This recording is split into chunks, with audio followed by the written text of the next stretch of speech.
Justice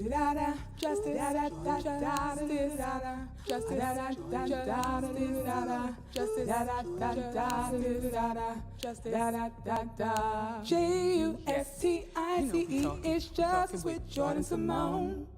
Talk about truth and equality. It's justice with Jordan Simone. Come open up your mind, let your soul be free. It's justice with Jordan Simone. Justice is justice with Jordan Simone. Come open up your mind, let your soul be free. It's justice with Jordan Simone.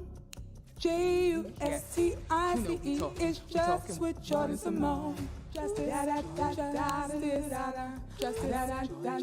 We go. All right. Hi, everybody. What is up? Welcome back to another episode of Justice with Jordan Simone, a show that talks about anything social justice from racism to ableism and everything in between.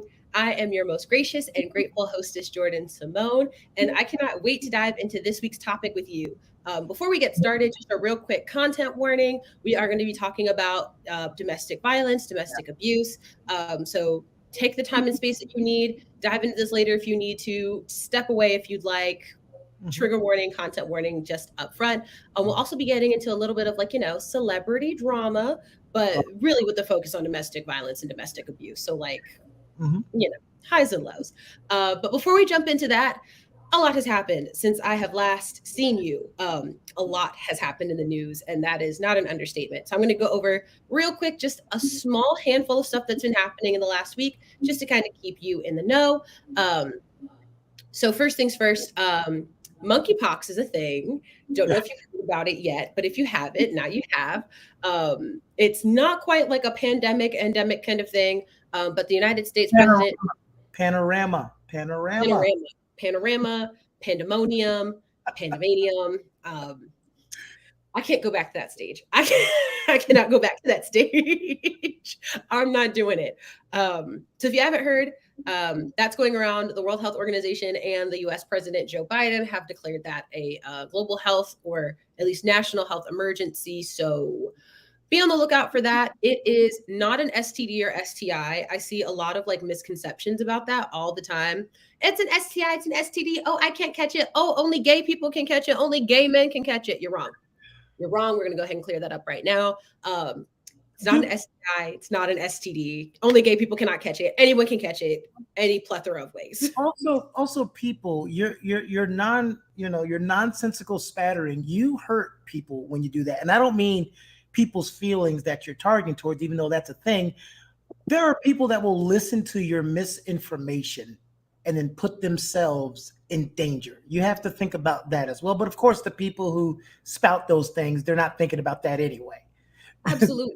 And it creates this really awful feedback loop, because on what it's only gay people can catch it. It's an STD. And so then the people who are getting tested for it are predominantly gay and bisexual men and AMAD people. And so then it looks like the numbers are super skewed. And it's not because it's true. It's because no one else is getting tested because no one knows better. Meanwhile, monkeypox is going around left, right, up, down, across the street.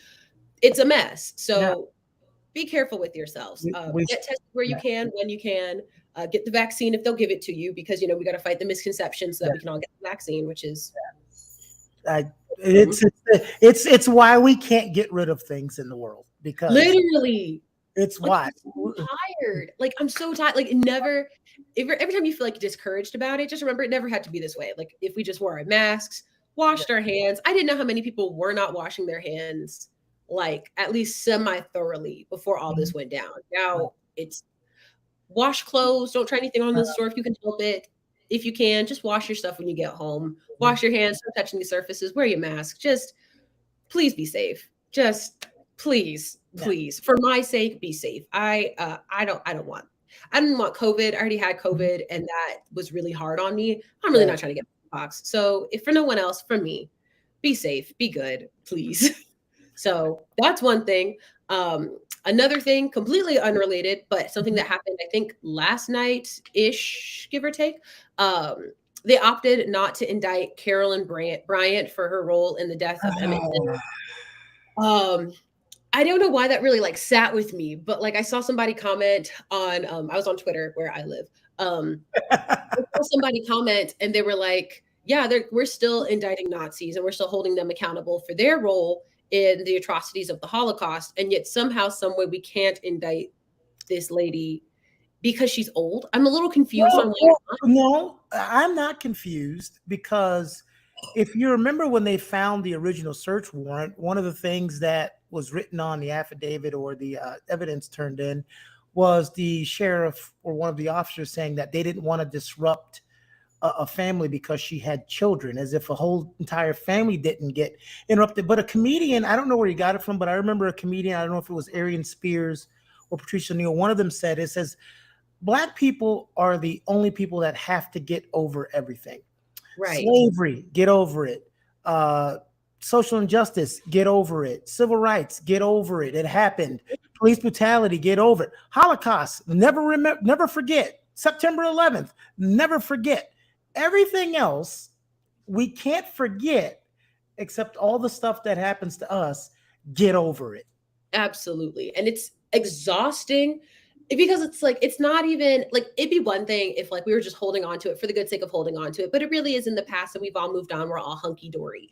That is just not the case. Like we are still feeling the repercussions of each and every one of these things to this day. Like people are still learning about Emmett Till. Like people are still going and like defaming his grave and defaming like the memorial site that stands. Like somebody, I think, shot it up maybe a couple of months ago. We're looking at 6 to 8 months ago. Like this thing is not so old that we need to just like act like it didn't happen. It's ridiculous. And so I understand why they didn't indict her on like I understand like the greater like level of systemic racism that exists kind of way, but I do not understand it in terms of like a person to person level. I'm like, if she did it and we're into holding people accountable, then we hold her accountable. Like that's the next logical thing, but they didn't. So that's stressful. And I didn't love that. But on a positive note, the FBI did raid Mar-a-Lago the other day. And I just like to see powerful people. I just like to see powerful people fall. Like it's what I wake up in the morning and root for. So that's a plus side. So far, they have not said what they found or have not found. The FBI has not even confirmed that it happened, although Donald Trump did confirm that it happened. So like, I mean, his mouth is word enough the way he gossips and talks. So we can pretty much bet that happened. So that's, a plus side to balance out the downside. In all seriousness, only one plus side to Donald Trump. I don't want to get too heavy into Donald Trump, but you said his name.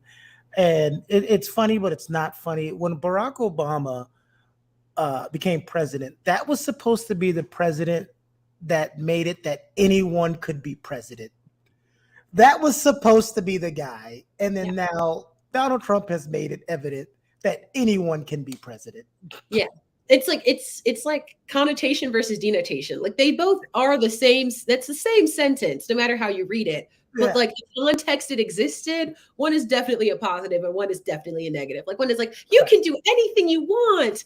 And the other one is like, dang, they can do anything they want. It's so sad. So, maybe it gives us hope for a different day. I can't even say a brighter day, just a different day. Just something else. Another piece of tragic news. It feels like a roller coaster, ups and downs, mostly down. As of, I think yesterday, there was a case in Nebraska where the police in Nebraska, Facebook and their parent company Meta released private messages between a mother and her 17-year-old daughter and gave them over to the police regarding an abortion or a miscarriage. The details are still a little bit blurry.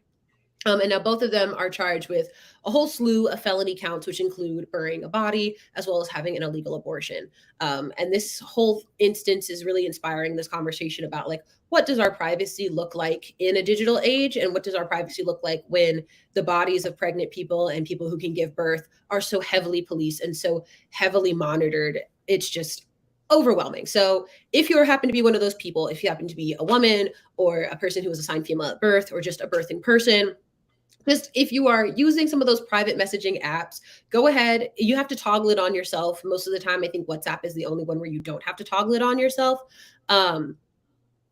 But go ahead and turn on, I think it's end-to-end encryption, so that the FBI can't, or the government just can't, kind of swoop in with a search warrant whenever they want. And then those companies are not obligated to give your information over. Ideally, we would be holding these companies accountable to the things that they said. A lot of them said when Roe v. Wade first got overturned, they said that they were going to do whatever it took to protect our privacy and protect our health information and all that kind of stuff. That is very much not the case. That is very much not what happened here. So go ahead and, turn that little switch on if you're still using period tracker apps. At this point, don't.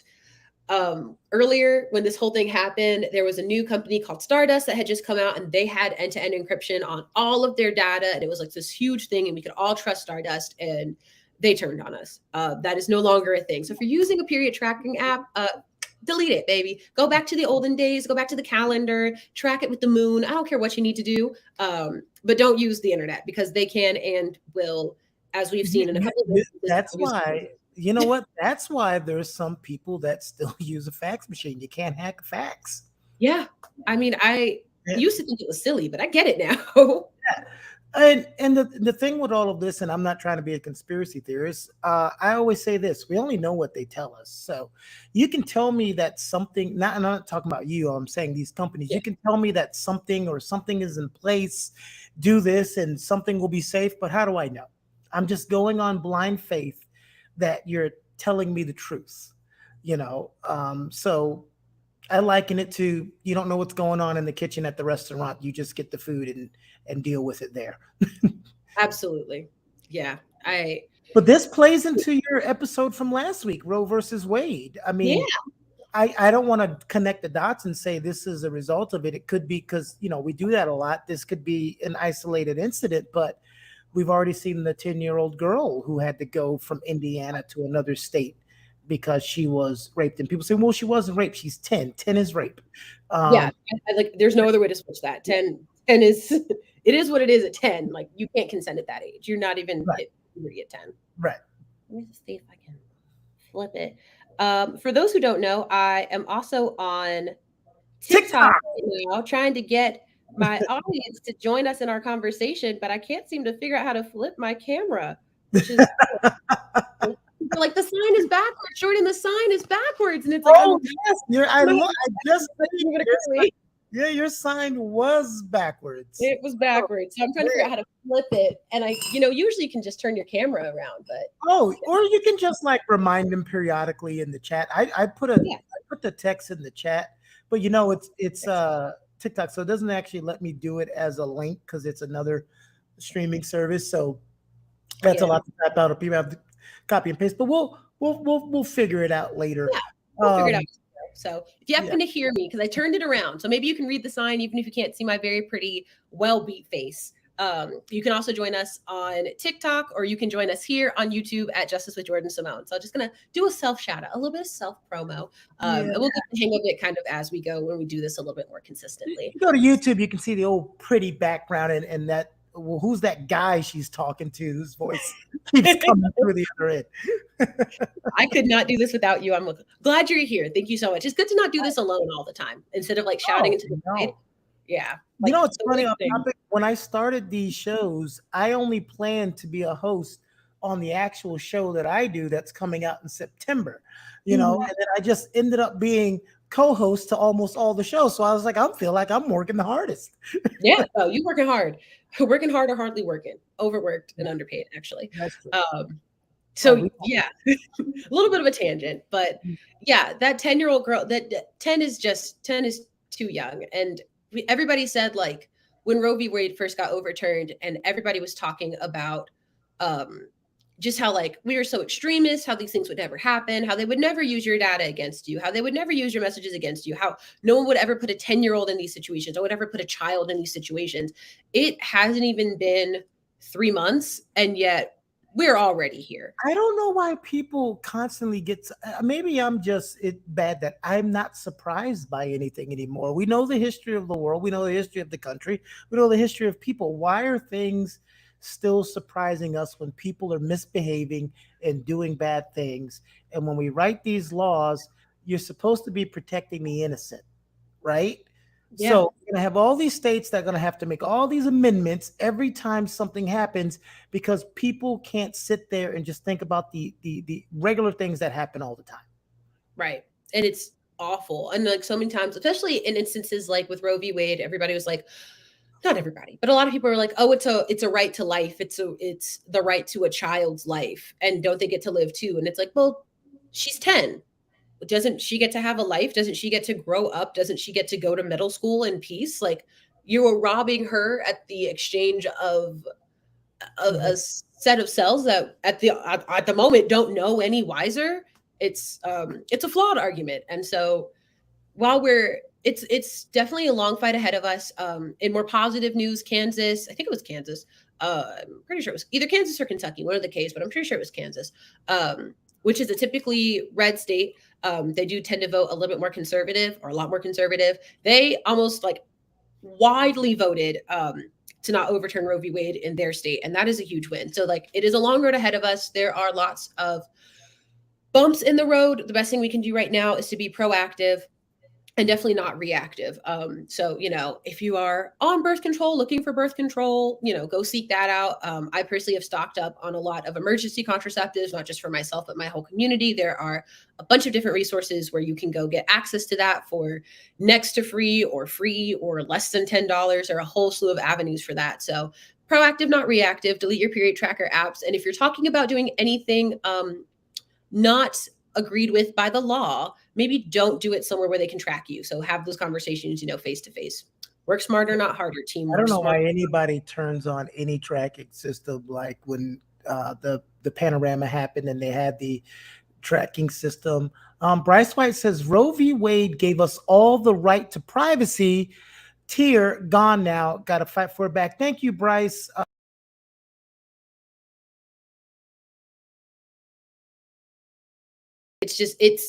I don't think it was a consequence that a lot of people thought of initially, that we would lose our right to our privacy to the extent that we did.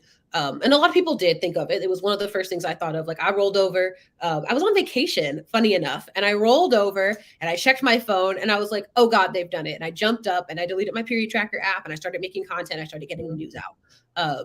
So it's going to be a long fight. It's going to be, I saw that some not companies.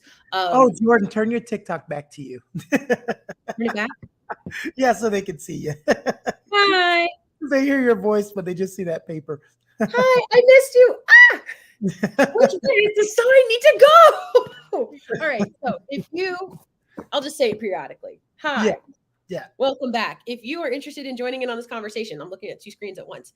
If y'all just look at YouTube and then they'll hear you talking on YouTube. Hey, if y'all are interested in joining in on this conversation, you can check me out on YouTube at Justice with Jordan Simone.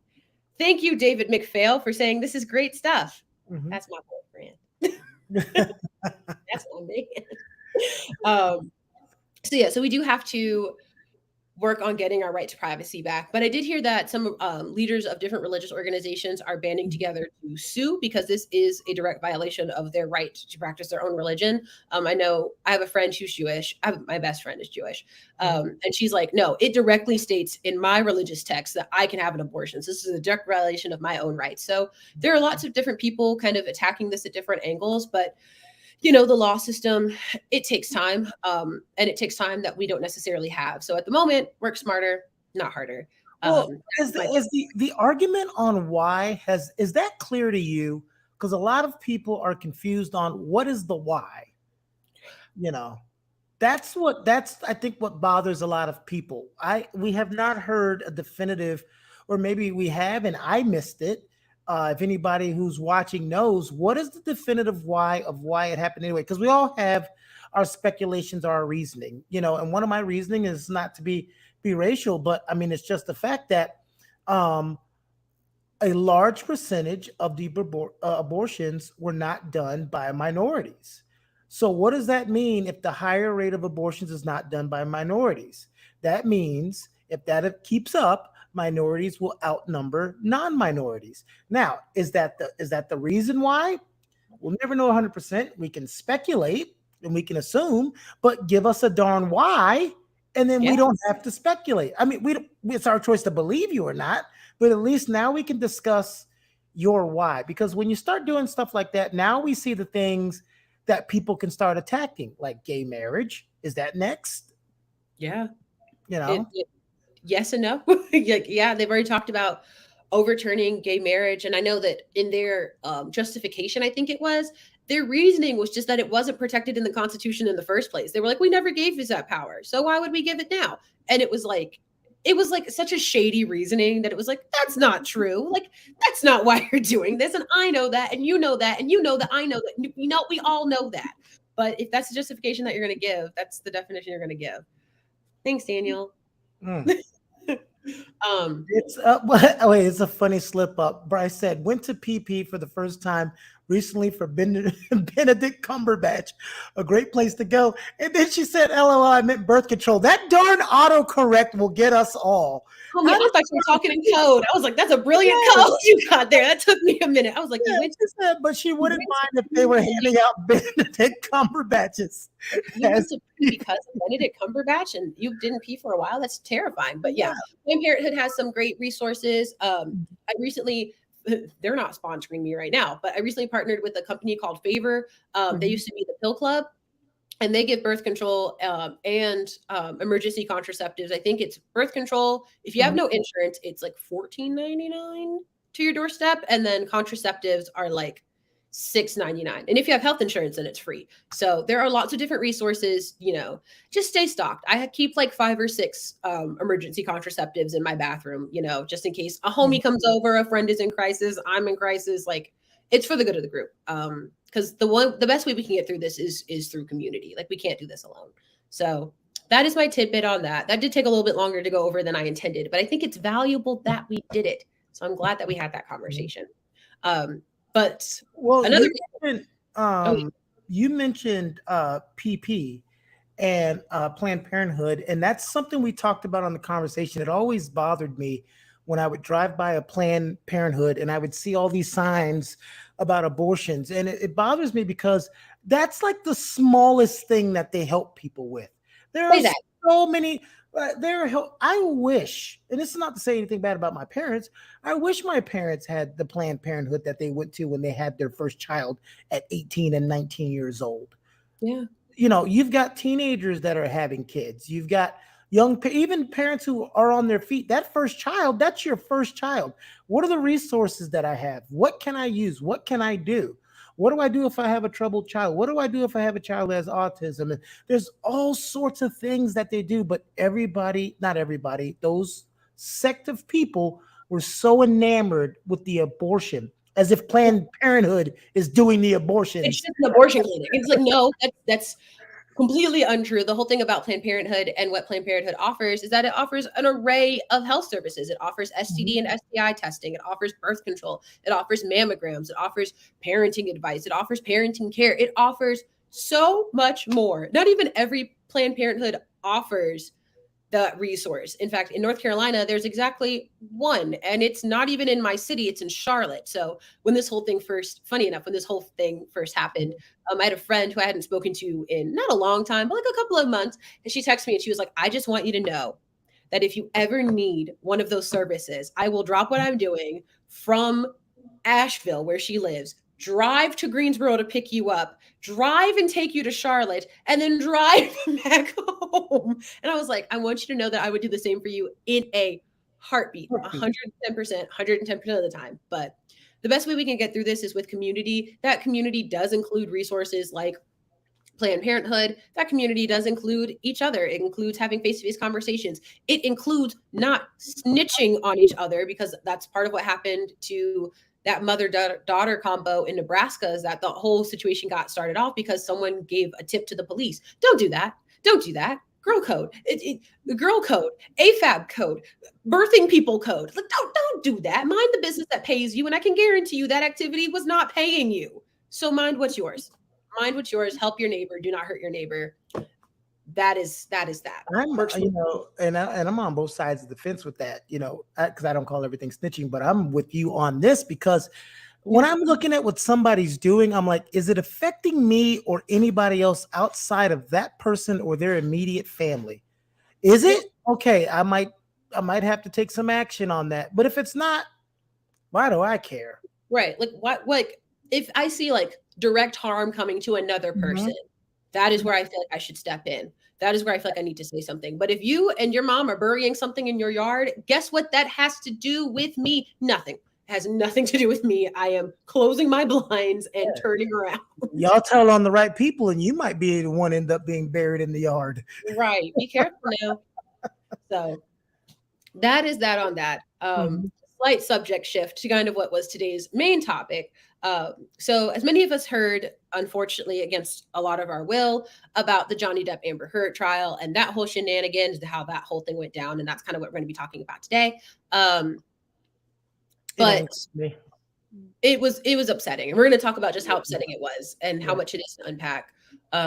Especially because recently, which is why we're talking about it today, is a bunch of text messages or a bunch of documents, not just text messages, from Johnny Depp were released into the public by Johnny Depp's own fans, and they're pretty incriminating. And instead of a lot of people, switch sides. Quite a few celebrities went and unliked the picture of his win and all that kind of stuff. But a lot of people have really doubled down on this whole concept as like, oh, well, he was abusive, but so was she. Mutual abuse is a thing. Both of them suck. There are no victims here. Like that whole rhetoric has just been going around and around and around and around and around.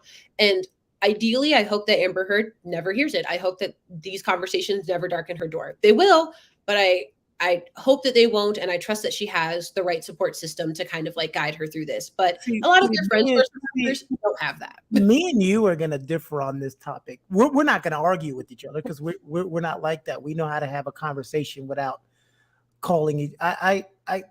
Dealing back the onion of this so much. Yes, and I'm not taking Johnny Depp's side because he's a male, because he acted inappropriately as well. The most terrible things he did was, yes, he drank a lot of booze and he did a lot of cocaine. Um, I see him doing a lot of reactionary things. I saw, and this is the thing that angered me.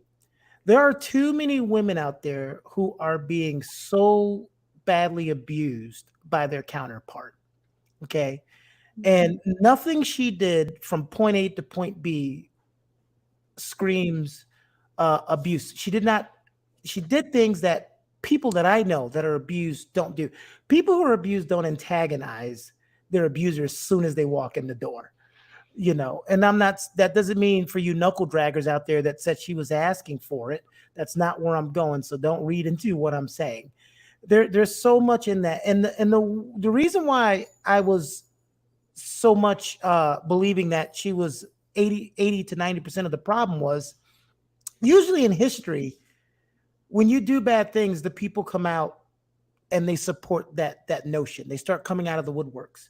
When every past relationship you've been in, they come out and say these are things that he had never done to them or would normally do, even the ones that don't like him anymore, that tells me something. And when on the flip side, when your past relationships are littered with these kind of things, um, I'm like, I solely believe she was mostly the antagonizer, and that does not excuse what he did or his reaction.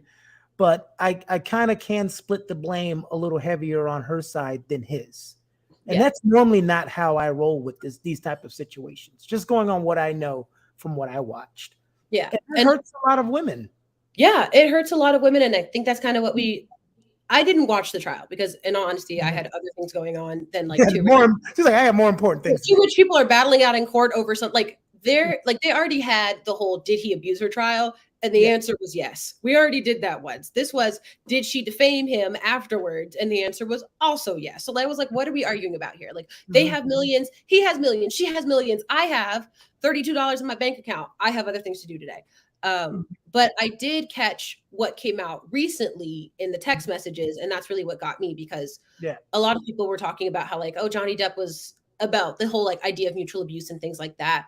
And I was like, yeah, a lot of people didn't say anything about Johnny Depp afterwards. But then I thought about like Winona Ryder said nothing negative about Johnny Depp. And I think that's really important. And I think that's really good, except I have to remember the fact that he was 25 dating a 17-year-old girl.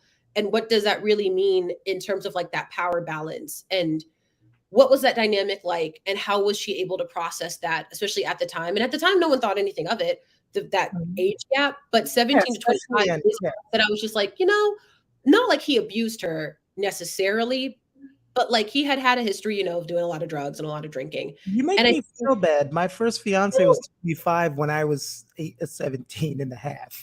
So, maybe you shouldn't feel bad. Maybe she should do some reflecting. oh Like, no, she was awesome. She was yeah, awesome. no, I don't know. I have this whole thing where like the older I get, like I'm 24 if you didn't know, and I work with 17-year-olds. Like I work with them in my other job capacity, and I'm like, how on earth do you date someone who just like who's like learning how to drive, who has no idea how to apply for schools, working their first job, and at this age, I'm like, I pay taxes. I don't live with my mom at all. I see my mom when I want to, and I don't when I don't, and I don't come home and see her. I'm in my own apartment, and like, That's why it's called a rarity. We all worked at the same place, and there were a bunch of 25-year-old guys and 19, and they were all the yo mama type of guys. And I was like the only one that was kind of treating her with respect. yeah, And I didn't even think she liked me because another guy hit on her and he was 19. And when she said, "How old are you?" He said, "I'm 19." She goes, "Teen? Teen?" She said, "Get out of my face." So me, I just turned 18. I'm like, she just told the 19 to go away. But of course, what happens? One of the girls got wind that I liked her and of went course. over there and boop, boop, boop. And then when I was leaving one day, she said, "Keonia." I was like, "Yeah, here's my number." And I was like, "Whoa." Me? Like, Me? whoa. Oh yeah. Yeah. I think a lot about like the Mhm. power dynamics in Mhm. like relationships with really big age gaps, Mhm. especially when like instances of abuse like come to light, like especially Yeah. afterwards. Yeah.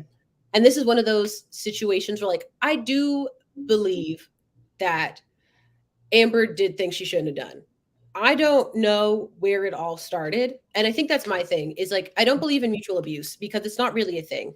Like the American Psychology Association, a bunch of psychiatrists, they're all like, that's not a thing. What you That's have is like reactionary abuse, and so it's like you teach your kids, don't hit other kids unless a kid hits you, and if no one's helping you, then you hit back. We have like stand your ground laws, which is like, okay, if somebody's doing wrong by you, you can do the wrongest of wrong to them. Like we teach yeah, let's not get into that one because we're gonna get into that. We're just gonna talk about like we no, I'm understand the just saying I'm from Florida. That law in Florida, they just take that to no, a whole new level. it's a mess. That's a mess. But we understand like the concept Mhm. behind like if you are wronged, you can do wrong. And I think Yeah. and it's not okay, but I think it's something that like we tend to forget in situations of abuse. It's like because our idea, especially of like women, it's that there's something that has to be very like docile about it. Cause like otherwise you would leave. Either you have to be like completely beaten down and withered and hiding in a corner and covering up your bruises with makeup. Mhm. And if you're anything but that, then you are equal parts victim, equal But parts. make sure Equal it's parts threat. makeup that you said you use, but make sure that makeup Yeah, has been it created. has actually existed. Yeah, no, I'm not gonna hold you. Like there were definitely some issues I had. Here's the here's Yeah, the here's the thing. And again, this is not me excusing him. When's enough enough? Because and Jordan, I know you're not doing this, but I'm talking from because you're talking from the female perspective. I'm talking from the male perspective. That's why we both wanted to be on here so people can hear us talk this stuff out. yeah, It's so much harder when it's a male, right? yeah, When's enough enough? If it's a female, we should always believe them because they're the ones who are going to be physically less dominant than a male. So I always tend to believe them and then wait for the facts. I don't just write them off. You should never do that. yeah, But I have seen it doesn't the guys that are verbally and physically battered by their significant other, which is a female. I knew a guy, again, these are outliers, that every time I turn around, his wife is putting his hands on her. She's putting her hands on him. And then one day she was at a party at us. We lived in Texas. She was drunk, acting a fool there by herself. Several people called him to come get his wife. He walked in. He said, "Babe, we got to go." And she said, "I don't want to go anywhere." And she slapped him so hard and he decked her. And he decked her. I've never seen a room of people clap because everybody there knew what was going on. I'm not saying yeah. they should have clapped. And he ended up going to jail. But when he went to trial, he had so many more character witnesses. She had 0 character witnesses on her side. And it was just like, it's hard for a guy to say something. And a lot of guys will react back eventually with physical violence, which is never the answer. Yeah. You know. Yeah, no, absolutely. I have a friend of a friend, not a friend of mine, but a friend of a friend who was not in, he never hit back, but like eventually like enough was enough. Yes. Like too many men are not given the power to say anything or to stand up for themselves. And I feel like this trial did everyone involved dirty, because if that person was Johnny Depp, then this whole trial, like this whole thing needed to be entirely different from the get-go. Mm-hmm.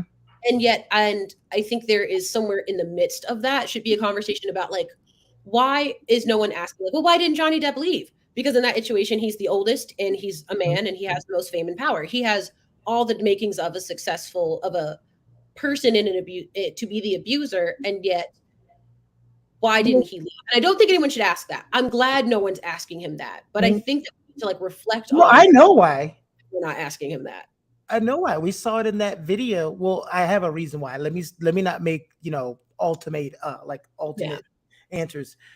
In one of those videos where she literally was taunting him and said, "Who's going to believe you? Believe you? Yeah, who's going to believe you?" And I believe that's part of it. It's so. If Jordan, me and you were dating and you walked in a police station and said, "I hit you," I'm arrested in 2 seconds. If I come in there and go, "My wife's beating on me," they try to take it serious, but there's a bunch of guys looking at me like, yeah. They try to hide it. These days, I think that was one of the factors in that. And I think what ruined it is people. People ruined it because we do this thing not only with Johnny Depp and Amber Heard, we do it with everything. When something comes out, we all jump to our court of public opinion and we wait for no facts. She came out with certain allegations in the beginning that were proven to not be true. What'd they do? Everybody dumped Johnny Depp. Everybody labeled him. Everybody went on. And then that's what made him go, okay, I've had enough, know.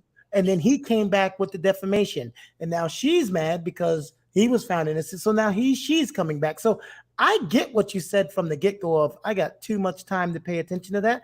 But it shows what happens when two adults don't act like adults. The facts, yeah. And my thing is, because at first I was like, because I didn't watch it, I stayed pretty out of it. I was like, now watching people react to Amber the way that they did, I think exposed a lot of underlying misogyny. Because let's say she did beat the absolute brakes off this man, which like is awful and atrocious. I have not seen this level of hatred and vitriol for any man I know of in like public spheres the way I've seen it for Amber. I mean, people like there was a whole like, whoa, we'll see, Jordan. Well, I'm gonna catch you here for a second. Sadly, I watched all of the trial. So that's why I watched all the trial. I think the vitriol, well, first of all, you got two things. You have the vitriol knuckle draggers who are just idiots. Oh, yeah. Those are the ones you're talking about. So I want to be everybody clear. Those are the ones she's talking about. Those who were waiting to say, "I told you so," which is the most ridiculous thing in the world. But then you had the people who were angry like me when I'm watching court and everything you say 5 seconds later is being proven to be wrong. But I'm hating it more, not that I hate Amber. I'm hating it because anytime you have someone who says they're like the girl Duke lacrosse team, where we were all ready to crucify them because it was 5 white people that raped this black girl. And we found out that was a lie. And now I'm mad at her, not because of her lie, but because of how many people will take that and use that not to trust women who are getting the brakes beat off of them. Oh, yeah, no, they pay the price. And I think I do hate, no, I hate, not hate. I am directed at the people who like not, I was angry with Amber because as a survivor of my own series of unfortunate events, for every lie a woman tells, about 100 suffer. Like it's oh, Amber lied. Well, great. Now the rest of us are screwed for the next like 10 years. Like we're just out of luck. Girl. That's where it's unequal. That's where it was the mocking, it was the taunting, it was the it was me watching other women make fun of a woman in a way I've never seen it happen for a man personally, at least on the internet. Like Chris Brown beat Rihanna. We know it. We did it.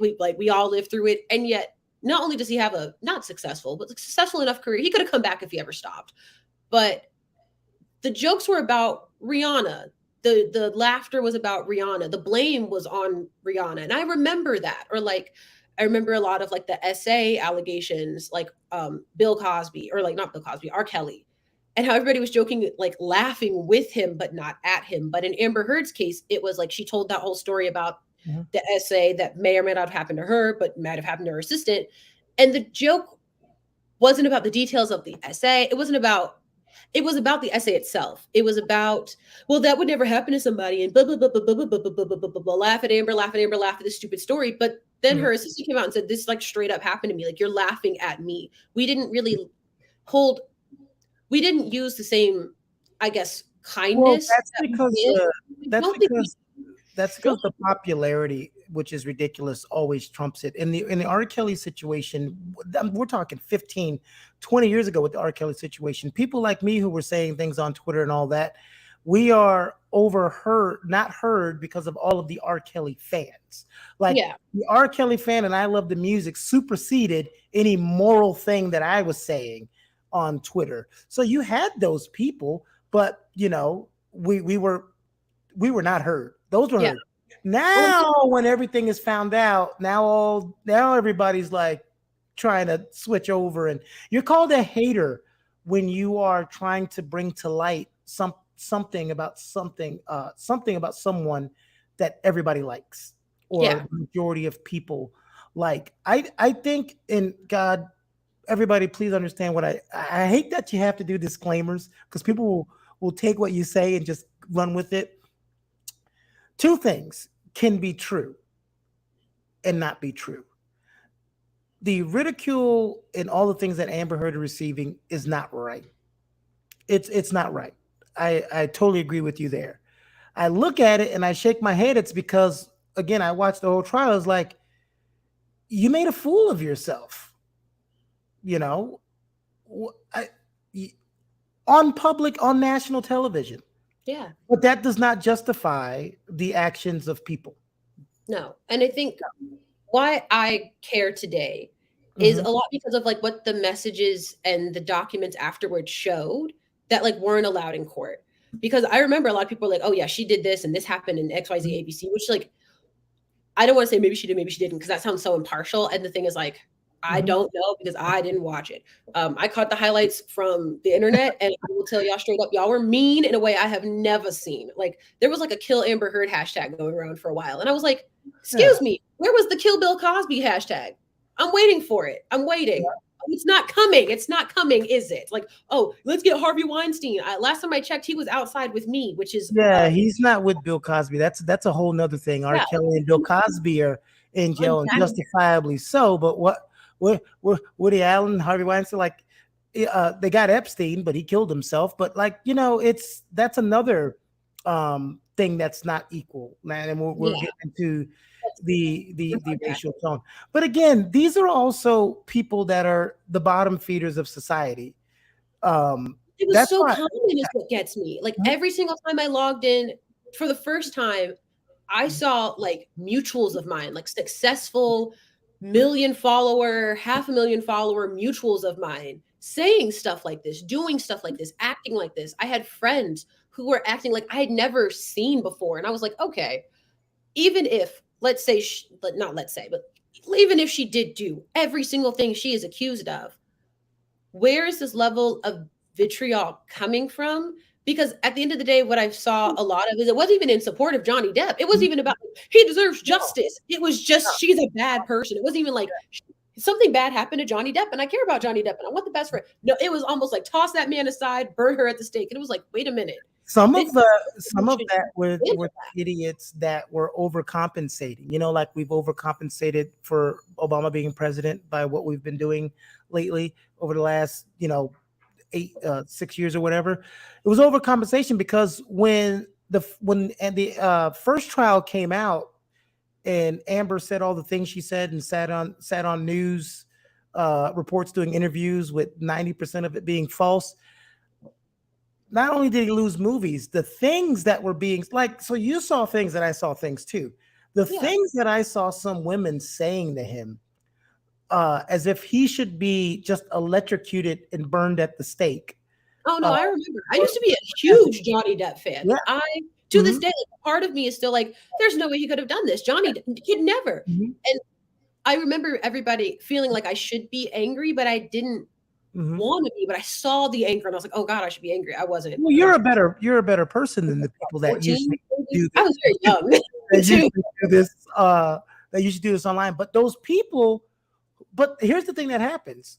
Once something is found out to be true, those people, they don't come back and apologize. They spit their vitriol and then they And run then away. they It's dissipate. or Yeah. between heads. He's got psychological things. All of his girlfriends saying when they would get into arguments, he would do the thing he did with his mother, where he would just run in the other room and not talk. And a lot of them were saying that was how he reacted when they got into bad arguments. He would run away. Yeah. And so I'm like, and now I'm playing the mental games of, now it makes me think it was actually worse than what I've seen. Like, what were you doing to get this person who's reacted to every violent or every big argument by running into another room to not run anymore? Now it makes me think, what were you doing? Which again does not excuse any reactions that came after. I just, like you're saying, people doing that mutual stuff is kind of hard. I will do a percentage. I tell friends when they break up all the time, hey, what percentage did you play in that role? Or you talk about mutual abuse. That's almost like the people who revenge cheat. They cheated on me, so now I cheated. Okay, so that makes it even. All right, great. Yeah. Well, I think the difference is because it's not mutual, because it's reactionary, I think it's a lot less like there's something to be said about somebody who's been so broken down that they are different now. Like I know that the person I was before the stuff that happened to me and the person that I am now are not the same. Like I know that there was a me who was very quiet and had a lot of, or quietish, but had a lot of like the, fight or freeze response. Or like, there's fight or flight. And I discovered that there is a third option. Who knew? I think that girl's dead. I don't think she's around. Like you bite, I bite back. And it's something about being weathered down enough that makes people do that. And I don't think cheating is necessarily like, I think revenge cheating is just like, baby, leave. Like, unless you're in like a situation that breaks you, leave. Like, unless like a habitual cheater who has like weathered you down to your weakest points, pack your bags. Yeah. That's okay. I feel like a revenge cheat is like you've been waiting to right. cheat. Like you've been waiting for this moment for too long, as opposed to like reactive abuse, which is like I wasn't waiting to swing on you, but you have crossed the line and my fight or flight kicked in. And unfortunately, I am not the docile fighter who tends to be uninvolved or like in the corner who doesn't fight back. I happen to be like the MMA boxer who's going to deck you and make you look worse. And I think about this a lot as well when I think about people who like, not like anyone in this instance should have done that, but like people who like kill their abusers. Like I just watched this documentary on Netflix that was I Killed My Father. And it was about this kid who calls the police and they're like, 911, what's your emergency? He's like, I just killed my dad. Like I shot him 3 times on purpose. And they were like, okay. And at first everybody was like, oh my gosh, like this teenage boy just snapped. Why on earth would he do that? He had everything he ever wanted. And then like it slowly came to light that his dad had been abusing him, had kidnapped him, abused him for years. He didn't go to school. He never learned how to read or write. It was a mess. Well, that's the thing that people always don't understand. Like, for instance, I look at you, a lot of people look at you, they see you on TikTok, they see you on here, and it's like, this is a strong Black woman. I've had people that think I'm a strong person, but you just talked about things that happened to you in the past that I would never think would happen to you. There were things that happened to me in my childhood that, when I tell people that happened to me, they go, oh my God. But you get to this level that you are, not on accident. And the thing with the abuse, I know this is off topic, but you just brought it up with the father abuse. Another thing that used to annoy me was To Catch a Predator. That show used to make me so angry. And the reason being, well, no, I mean, it was nice and entertaining. It ruined some lives. But the thing is, it got everybody thinking about, we got to watch these people on the internet. Meanwhile, Oh yeah. Most of the child molestation was happening right in front of you by family members and neighbors, Yeah. but mostly family members, people that are related to you. And it made people focus so much on the internet predator 2 states away. Yeah. And statistics show that most pedophiles will engage in more in pedophilia online than they will actually physically, which is, it's not a great statistic, but that's what it is. But Yeah. your own family member and friends, because it happened to me twice and it wasn't by a stranger. Yeah. Um, It's and then the same thing holds true for like I guess trigger warning rape, but mhm. like rape survivors as well. It's very rarely the strange, like all the documentaries, all the TV shows, all the movies, it's the stranger looking in the corner Yeah, in the alley. yeah, It's never, not never, but it's much rarely the strange. It's way less likely to be the stranger. It's likely to be someone that you know. It's likely to be somebody that you trust. It's when I have these conversations a lot of time about assault or abuse or all those things. A lot of people in my comment section are like, "Yeah, it was my boyfriend." Like it's like I went to the police. Like, what am I supposed to tell them? My boyfriend did it. Yeah, okay. Have a good day, girly. Or like I was at a party with my friend, or like it happened to me twice, and in one instance that it happened to me, it was my coworker. And he, the whole time he was like so sweet and so kind and so chill. And I thought we all knew him pretty well and all was good and dandy in the world. And then it wasn't. And the reason I actually don't ever talk about that one, because I'm like, who would realistically believe me? Like, who would believe like I'm me and I'm tall and I look strong and I'm going against this guy who was like friggin' 5'6", 5'7". I could have punted him like a soccer ball if he would have shot, but I didn't have the shot. Um, well, it's a and good it's thing they weren't a pillar of the community because that thing always kills me. You really want to think about this? That he's an yeah, upstanding he member was of an the upstanding community. citizen. Like we worked in like one of like the top jobs at the school. Like we were like head dogs, and he was great at what he did, and he was so kind. And I mean, everybody loved him. And I was like, oh, this is going to end poorly. So I just shut my mouth and kept it pushing. And, Um, and that's again, that's what angered me about the Amber Heard situation because when this kind of stuff happens, people that go through what you went through are affected greatly by it. You know, yeah, but I that's what yeah. really got me, especially in the beginning, because I didn't watch it and because Mhm. I caught up with only but so much along the way. Um, I didn't feel I felt like there was more to the story than what I was getting. Like I felt like it was about Amber's wrongdoings as it should have been. But I felt like I wasn't getting a holistic picture because I didn't keep up with the first Mhm. trial. Like way back in whenever it happened, when Mhm. they found him guilty of abusing her the first time or the Mhm. only time. But way back then, I didn't really get much of that because I was Yeah. like a Well, kid. that one was kind of crazy because it was kind of so weird. It was a bunch of evidence that he had that they wouldn't allow being shown, and Yeah. he could have lost this one, but her defense kept tripping up. For instance, the judge made a ruling that was actually in her favor when the judge said no prior relationship situations can be brought up. So all Yeah. those exes that said Johnny Depp wouldn't do these things, that testimony could not be heard. They could not be heard. None of that, which helped her because she has a prior partner that reported domestic violence from her. So that was good for her. But what happened is on the stand when she made that comment, it reminded me of the oh, it's so late at night. I'm forgetting the name. Kate, I think it was Kate. Who was it? Anyway, one of his exes. It reminds me of when he pushed her down the stairs. His lawyer actually did this number. Yes. I've never seen a lawyer do that in a courtroom. And I was like, why did he just do that? And then I was like, oh, she said her name and mentioned a situation that didn't happen.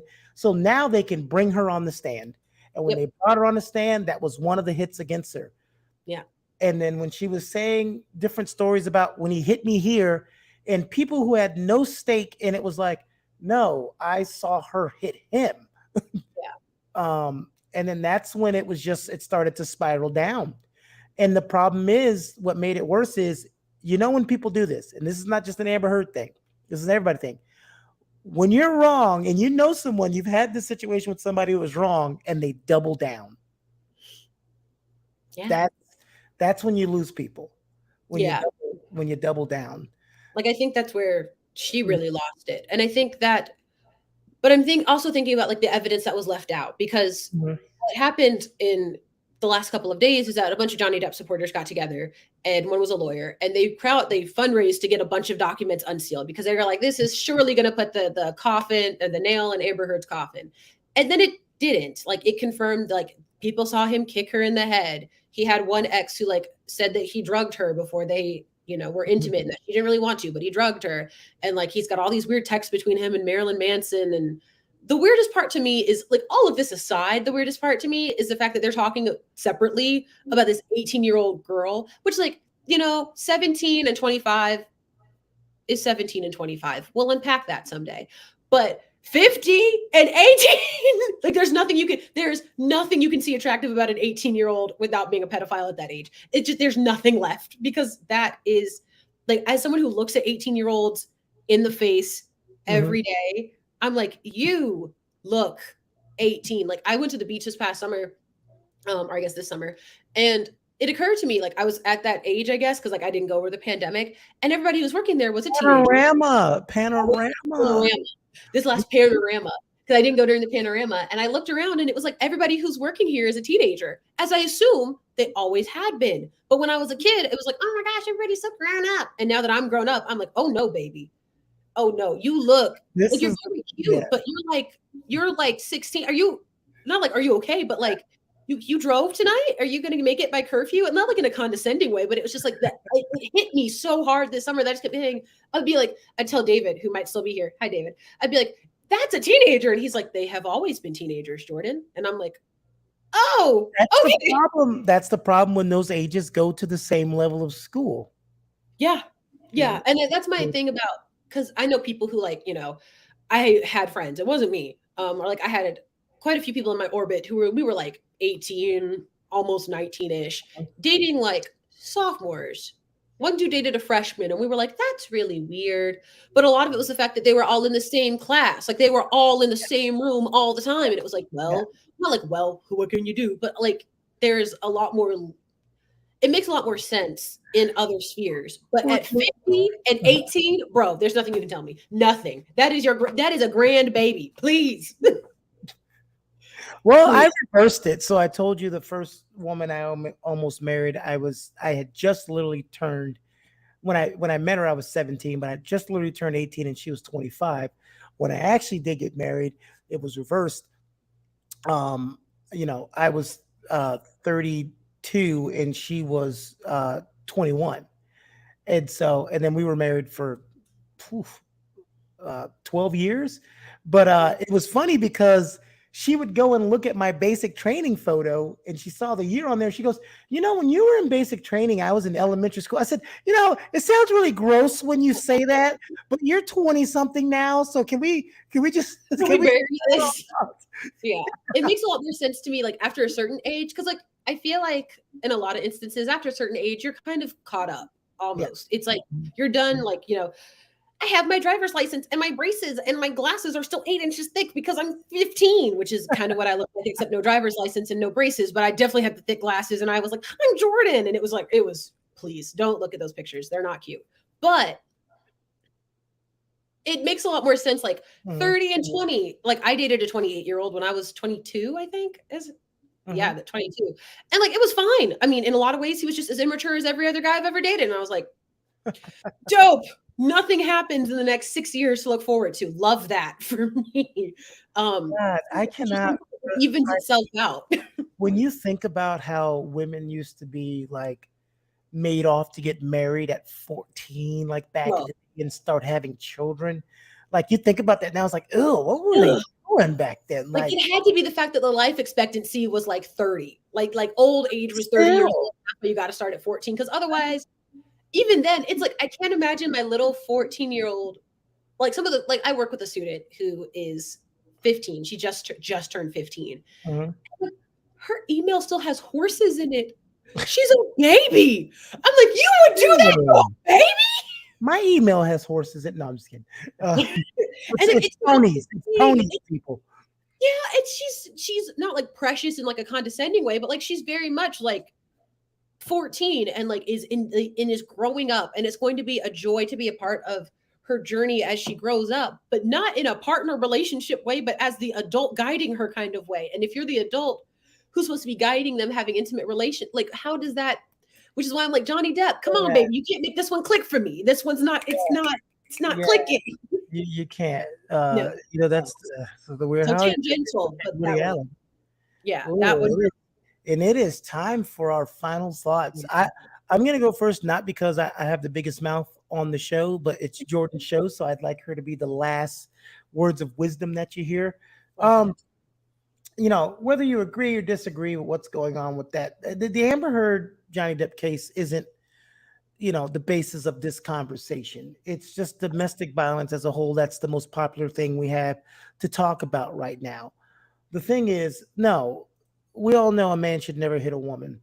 I used to tell my sisters this all the time: stop hitting your boyfriend. So, say that. ladies, if you're out there putting your hands on your significant other, you got to stop. You got to stop. Bill Burr tells this joke about, his wife hit him in the head so hard one day, and what made him mad is she didn't even jump back and wait for a reaction, like getting a defensive stance. She just stood there. He's like, but you gotta stop doing that. And secondly, if you feel and you're listening that you're out here and you're being physically and verbally abused and you don't have a support system, there are places for you to go and go get help. Don't have the fear of you're going to be stuck. There are resources and places that will help you, even if you have kids, like, and you want to take the kids, like Planned Parenthood. There are places that you can go and communities that will help you. Do your best, get out of that situation. We're not saying it like it's easy, and it's not. If you're out there and you're giving false allegations, shame on you, because you're not understanding the impact that you're doing to actual victims. That's the thing that you're not understanding. You're not hurting the immediate person that you lied on or made something up on or embellished something on. You're hurting all those women or men, but most, not 80% or more. That's not a real stat. This is what I think. Women, you're hurting them because they're the ones who deal with this on a more rapid basis than men. So, Yeah. So in ending thought, get your shit together. Yeah. I will echo a similar thought. Like, I don't like, I see this also a lot in a lot of LGBTQ relationships where it's like, oh, we're both AABB, whatever. That sounded so, anyway, gonna unpack that later. But I see it often that, like, lesbians don't have domestic abuse. They do. It's rampant. Oh my Gay God. men don't have domestic abuse. They do. It's rampant. It's an issue that plagues us no matter how you identify, no matter your gender or sex. It is an issue. Do not put your hands on someone you love. If you're hurting them, stop. Like, I know we all like to tussle, like we all like to play wrestle. If you are hurting them, if you are degrading them, if you are making your partner not feel the love that you say that you have, stop, break up, go do something else, go to therapy, go do anything else. And if you are someone in that position where you are made to feel lesser or weaker, if you snap back, if you clap back, if you swing back, whatever it is, don't let people make you feel awful for doing what you have to do to survive. Also, if you need help getting out, there are so many resources, largely for women, predominantly for women, but also for men. I know going to the police is hard. I know it's uncomfortable. I know what it's like for them to look you in the face and laugh. I know what it's like for them to look you in the face and say you have no case. Go somewhere else. Try again. Go to other resources, go to the safety centers, go wherever you need to go to get those resources. It takes people on average 7 times to leave their abuser. And the closer you are to leaving, the more violent they are to get. The goal is to acknowledge that this is hard and it's going to be hard if you're in these shoes, but you got to try. And we are here to help you. And they're going to tell you, no one's going to be here for you. No one's going to believe you. That's what was told to me on several occasions. No one's going to believe you. No one can hear you. Mm-hmm. Okay. They can't, but they will. We are out here. We are listening. We are having these conversations so that we can get to a place where, like, maybe it's not believe everybody off rip, but it is, let's have these conversations with nuance. We can support the people that we need to support. And if you are making false allegations, you can meet me outside. quickly because you're ruining my life, you're ruining someone else's life, and honestly, I don't have time for you. So, on that note, pull it together, team. Have a great week. This week's mental health moment. This was a really heavy one. So, I'm going to give you a piece of advice that my therapist gave me that's completely unrelated to all of these activities. If you are feeling like, just a little unproductive, or like you feeling like you're not accomplishing enough in the day, because that's something I've been struggling with a lot since I work from home. Make a to-do list. I don't care if it's like a super micro to-do list. I don't care if it's like brush teeth, wash face, make bed. The serotonin droplets I get from just checking off a little box in a day, excellent. And if you're a person who's bound by lists, delete it for a day.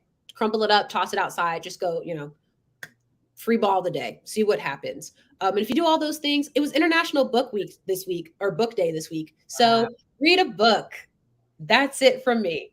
Or consume some type of literacy, because I'm going to teach. This is my first week teaching is upcoming. I'm teaching a college class and it's in English. So I'm going to say, do some reading, do some writing. But it doesn't have to be a book. It can be an ebook. It can be an audio book. It can be a podcast. It can be a comic. I'm really into Lore Olympus. Shout out to Lore Olympus. It's excellent. Text me if you want to talk about it. Consume some type of like fun media, ideally reading based. Make a to-do list or burn your to-do list, and have a great week. If you're being abused, punch him in the face and run as fast as you can. I'll be out in the car. That was awesome. Sorry for all the people who commented on the YouTube. For some reason, they're not showing up. They usually do. I would have posted them, but I want to make sure you're heard. Alicia says, I was a victim of domestic violence. Let me tell you, it's a lot of manipulation and mind games that become deadly. Coco Flo Mello said, way to go, Jordan. She's also the person that sings our awesome Just with Jordan Simone intro. Thank you. It's beautiful. And Alicia also says, if you make sure you don't tell your abuser about you leaving, that's definitely an important part. Great chat. Thank you, Bryce. Thank you, Danny. Thank you, David. Thank you, Alicia. Thank you, Coco. Thank you for all that were watching on TikTok, if you can even hear me. Thanks, friends. Great show. Check Jordan out bi-weekly on KeoneProductions.com to see her old episodes, or just go to her playlist on Keone Productions on YouTube.